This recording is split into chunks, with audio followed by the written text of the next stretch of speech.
Nara ko mga kauban mga adol. Yan tilinaw siyang kulamon.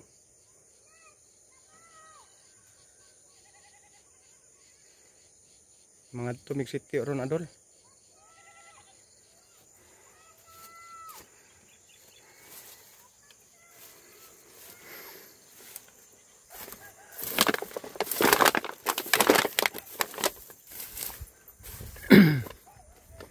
Mga tumig city adol, ang city adol na diha dapit adol oh.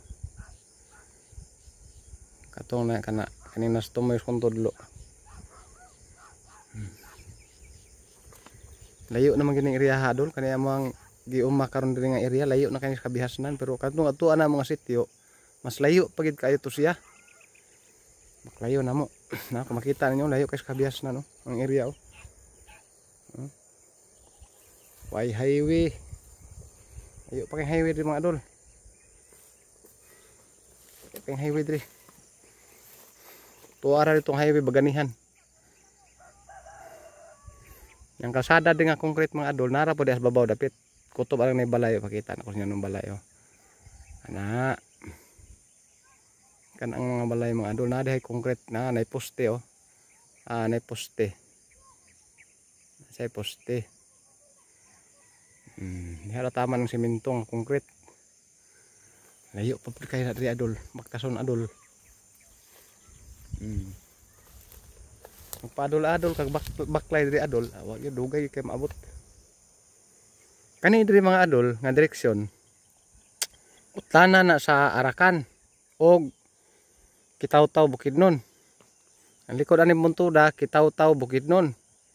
Kani Kitaw-Taw Bukidnon. Kadto dito nay portion dito katong naggagabon, nay portion diha nga barangay sakop sa Kibawi. Kada adlaw gina sa adol gagabon adol untag taman mga alas 10 gabon gina diha.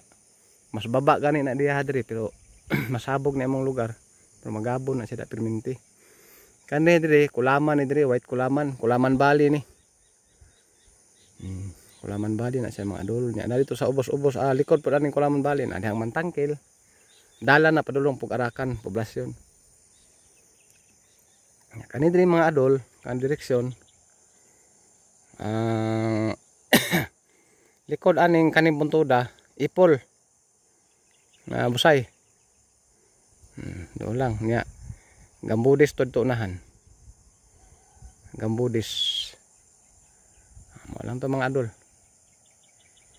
Kay baklay na miglayo karon mga adol.